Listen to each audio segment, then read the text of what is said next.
Hello, I'm Margaret Graziano with Keen Alignment, where we empower people in gaining organizational traction.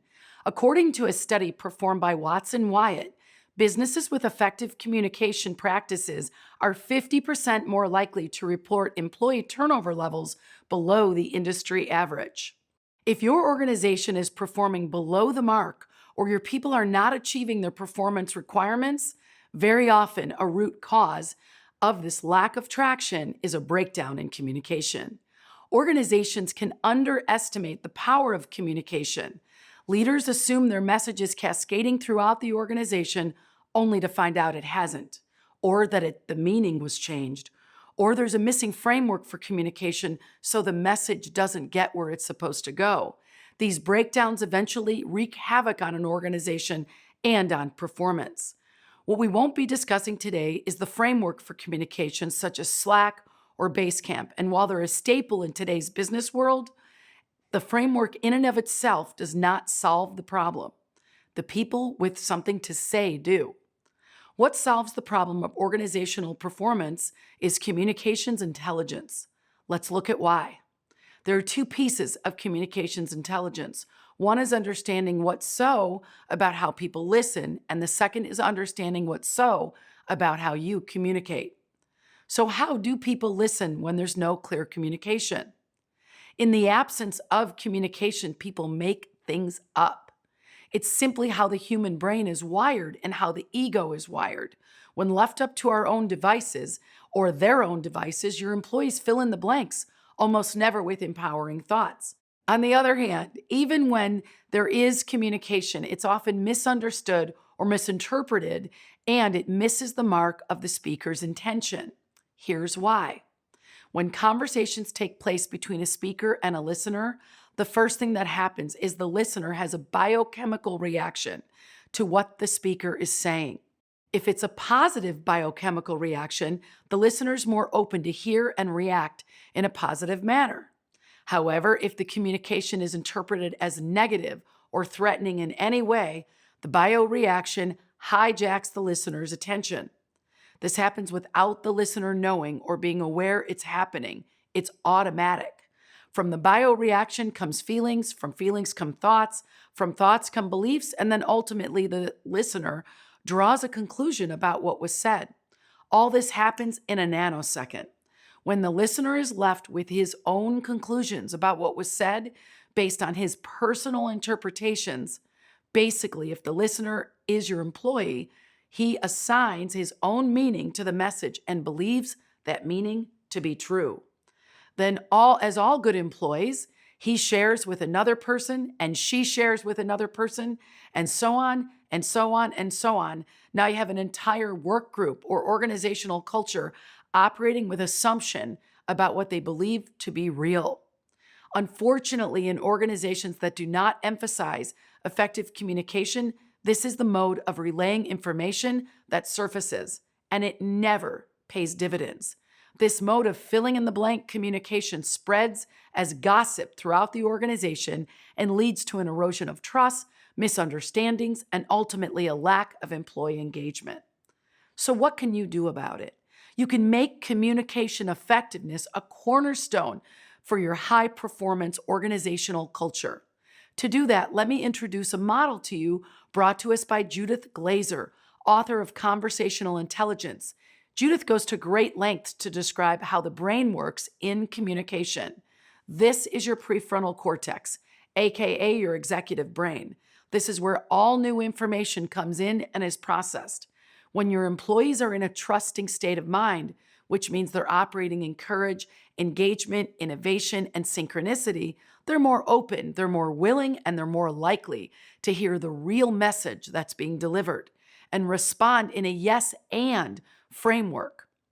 However, when your employees are operating in the lower levels of ineffectiveness, they listen from a place of mistrust.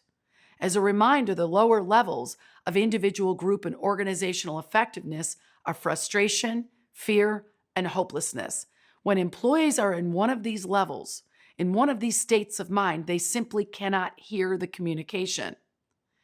When people are operating in a low level of effectiveness and dealing with their own below the line reality, their trust is low and their trust receptors are warning them to be skeptical, to watch out. And as a result, they're not fully listening and cannot really hear the communication. In an earlier module, we talked about the wall of thought. 12 to 60,000 thoughts a day, and 85% of them are negative and repetitive. So it's no surprise when we speak to people, whatever the message, that all too often they don't hear what we're actually saying. This is because our communication cannot get through all the skepticism and resistance rolling around their prefrontal cortex. The solution to this is to teach ourselves, our managers, and our leaders to get curious. One strategy can be to begin organizational, group, and individual communications with a question. A question brings people back to the present moment and gets them out of their head. A question also engages a part of the prefrontal cortex, our executive brain, to give an answer. You could begin your all hands meeting or your 555 with a question like, can you give me an example of how you're living the core values at work? Or who would you like to acknowledge for going above and beyond? Or what would you like to be acknowledged for? Or what are your roadblocks and what's in the way of you busting through the ceiling? Regardless of where your employees may be at any given time, questions are an excellent way to engage and connect with them and bring them back. If your employees are below the line, your questions will interrupt that negative train of thought and bring them back to the present, which is half the battle of getting your message across. When we invite our employees into a conversation, when we make our conversations collaborative and inclusive, we move people from the space of mistrust to the space of conditional trust, which is absolutely required to gain buy-in and full cooperation. With conditional trust, employees are more open and willing to listen and to hear, yet they are still waiting to see what you really want from them, what you will really do, and if they can trust you. When the speaker delivers the message from the level of courage, engagement, innovation, or synchronicity, the speaker utilizes their curiosity to inquire into the employee's concerns and thoughts, and this leads to the conversation being more of a collaboration and, in conclusion, much more powerful. Your message is heard and, better yet, remembered. When we as leaders have and utilize our communications intelligence, we become better listeners, better speakers, and our message is more likely to be heard and remembered.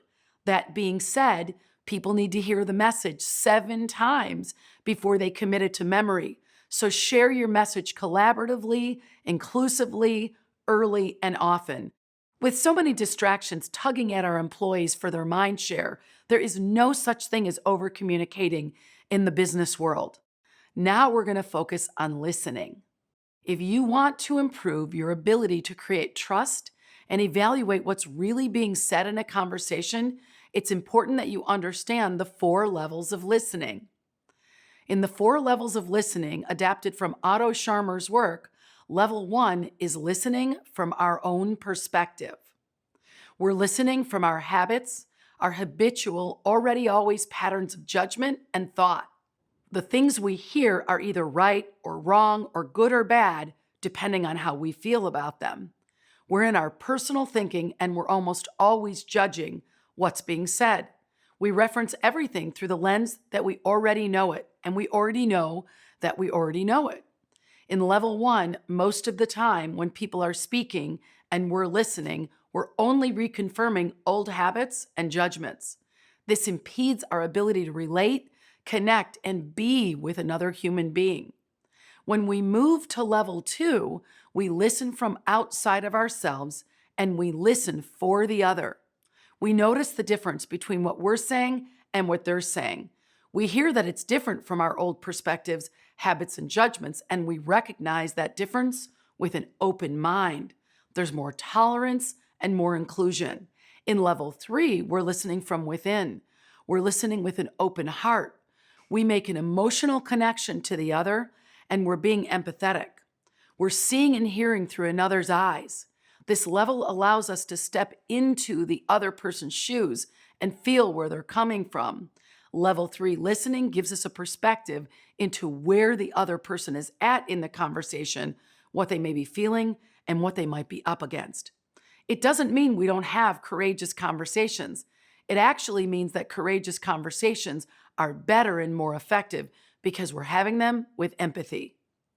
The fourth level of listening is listening from source, from what wants to happen between the collective of the two.